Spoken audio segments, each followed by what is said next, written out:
Hello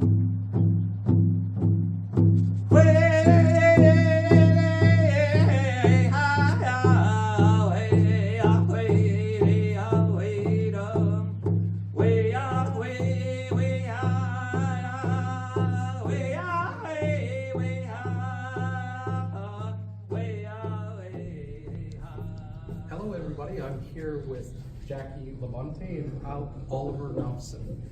They are part of the 101 Deweguns project, and I'm here today to ask you guys a few questions about what this project is. How did it come into existence, and what do you see this project doing, and how are you moving forward with it? Now that's a lot of questions. So let's start with, what is 101 Deweguns, or maybe even back it up. What is the word Dewegun mean? Okay, that's the Anishinaabe word for, kind of loosely translated for drum. Okay. But really the translation is a living heart. A living heart. So that drum beat is our heartbeat. Okay. So that connects us all together. So in the subtitle of the project it says a living heart. Yes. That's Yes. where that comes from. Yes. Okay. So And something also, sorry to jump in, also in the title of the project, there's 3 dots. And so for us, that's really important because you've got the wording, but then those 3 dots are significant because it means, and so on, like our continued conviction in moving ahead with this, not just stopping at the end of 101, but also to continue, whatever shape that might take. So that's. So let's go into what is this project and what inspired you to do it. Well, it kind of materialized a few years back, but then we had the COVID experience put us on pause for a bit as well.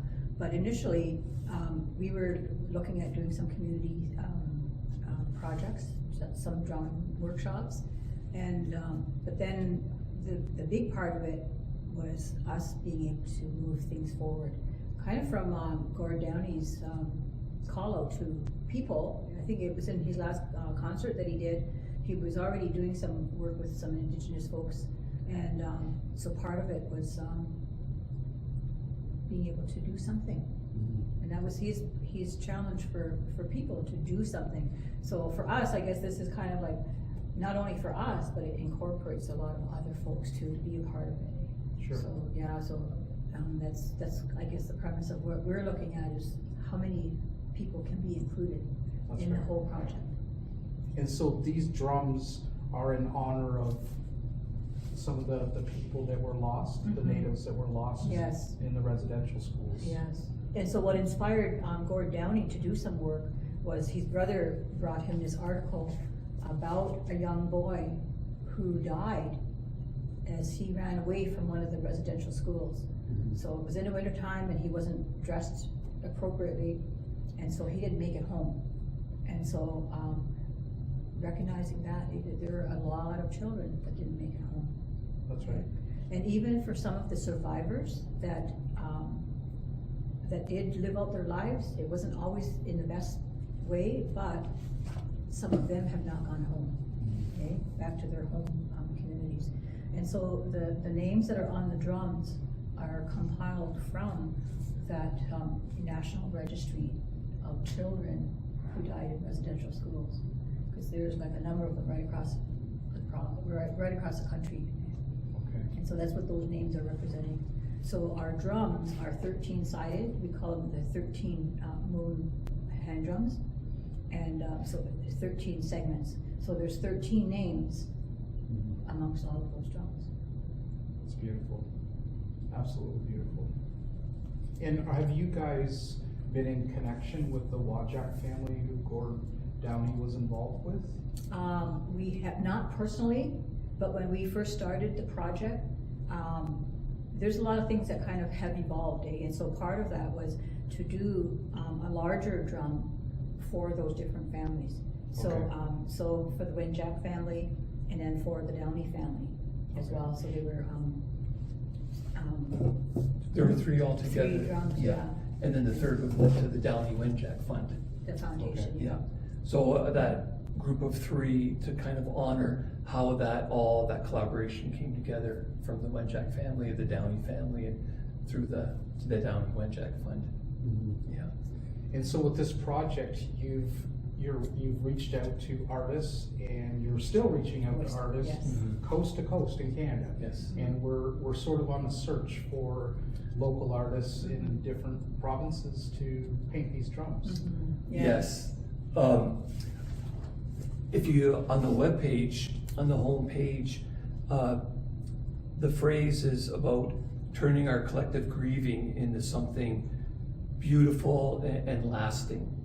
And what we're looking at is, because we're all grieving in a certain way, maybe not all the same way, depending on what the experience has been in our families, but as Canada's Prime Minister mentioned, it was September 30th on 2022, we were in attendance, and he mentioned that this has affected all Canadians, whether directly through the residential school experience or the intergenerational part of that, or through the history that we were being taught as Canadians in school.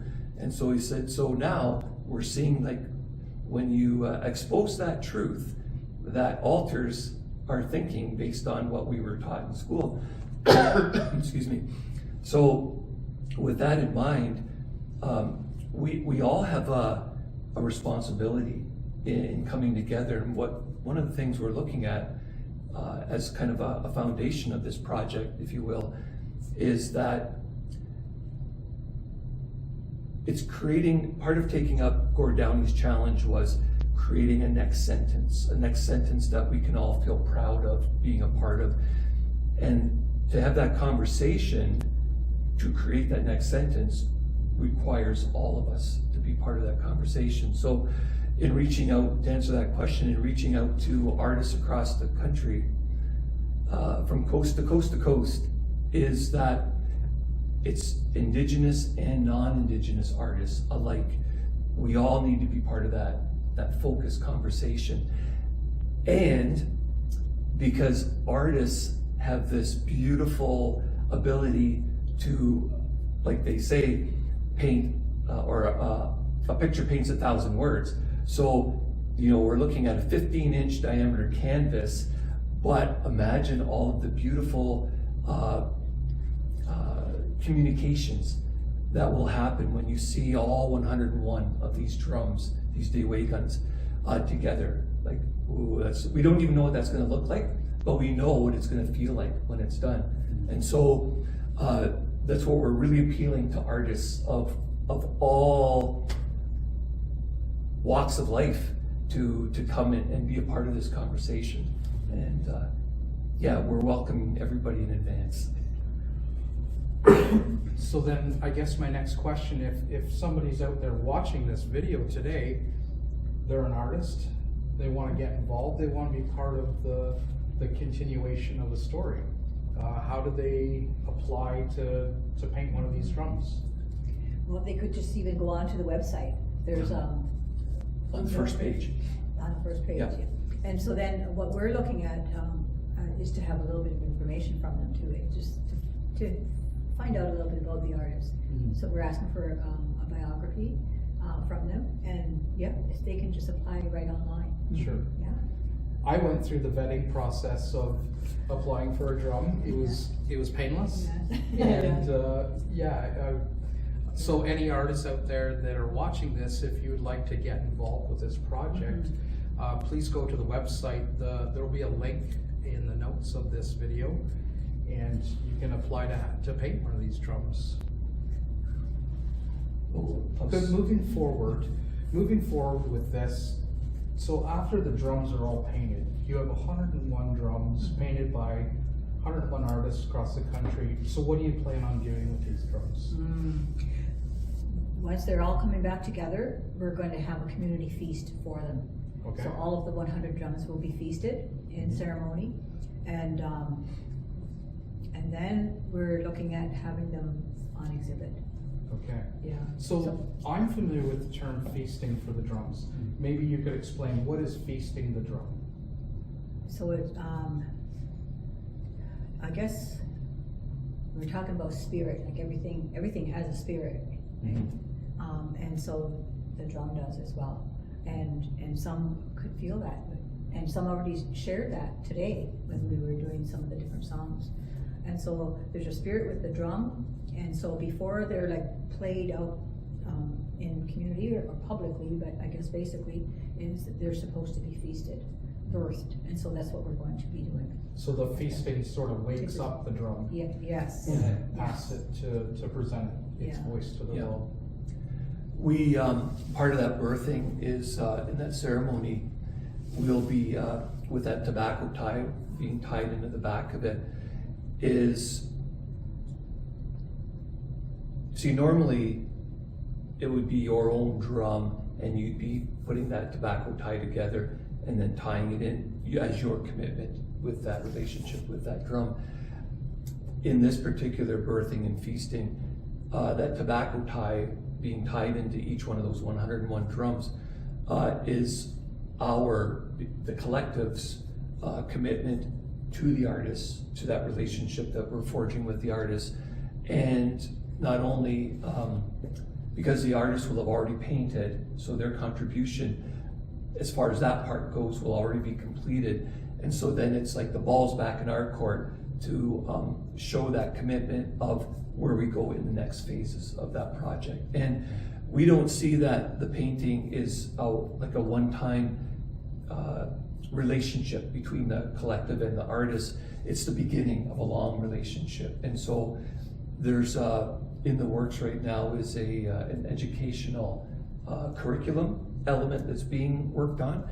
And so what we see potentially is that all 101 contributing artists will, if they're open to this, will be able to be promoted.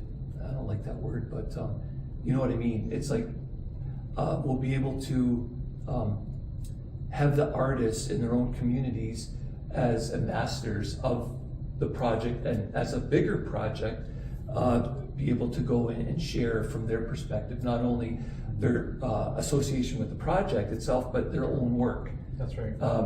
Their own art style, and we think that's just going to be so, like, what a beautiful way to express how much we share in common. That's right. Yeah. So now say I'm somebody out in the community and they watching this video, or they go onto your website and they want to get involved.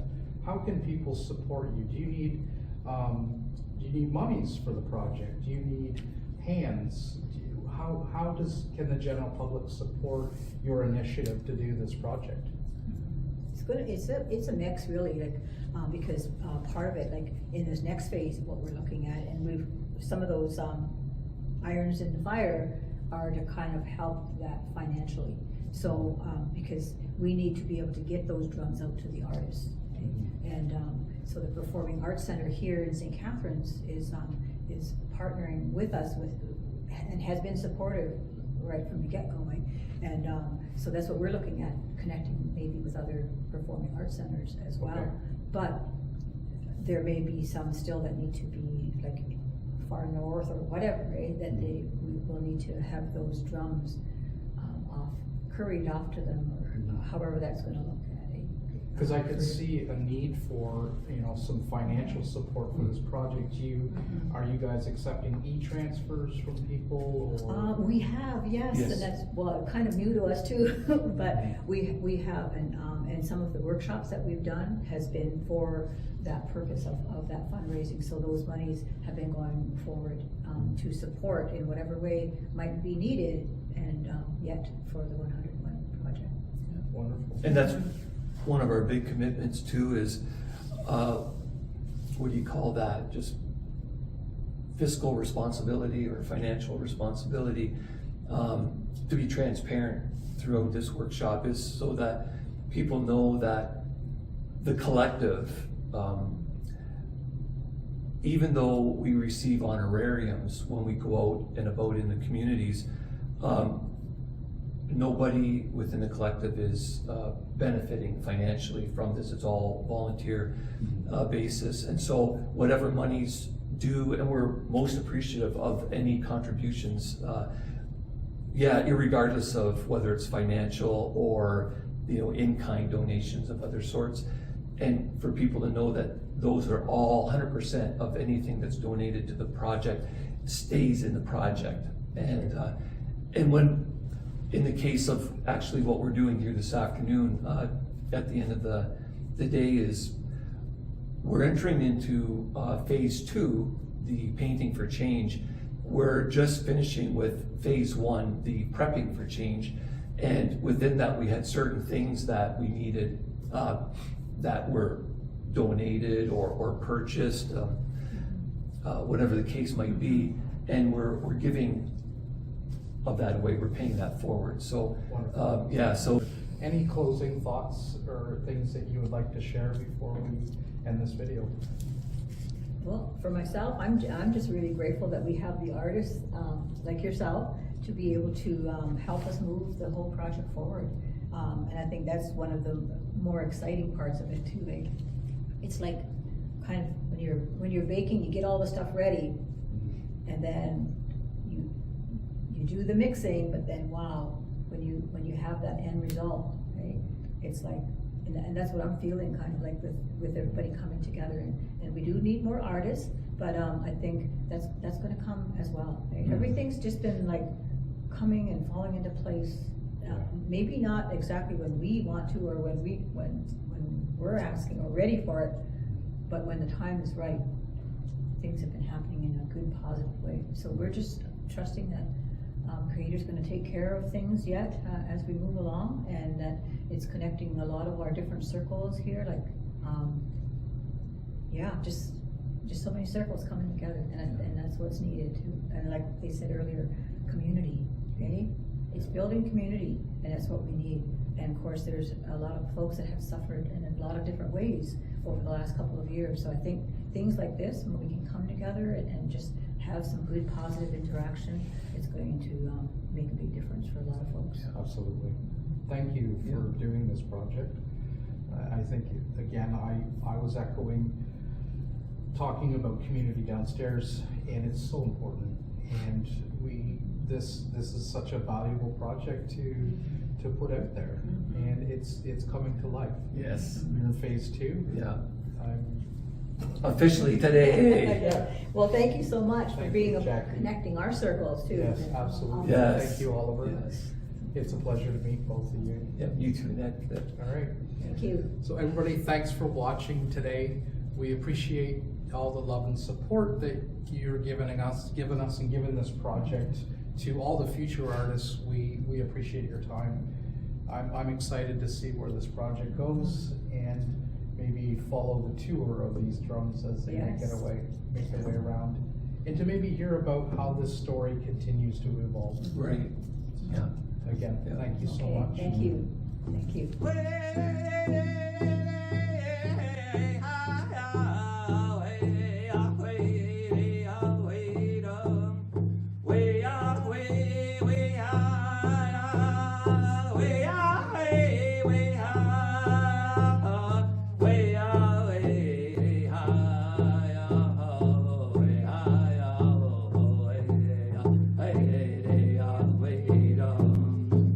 Way, way, way high.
way, way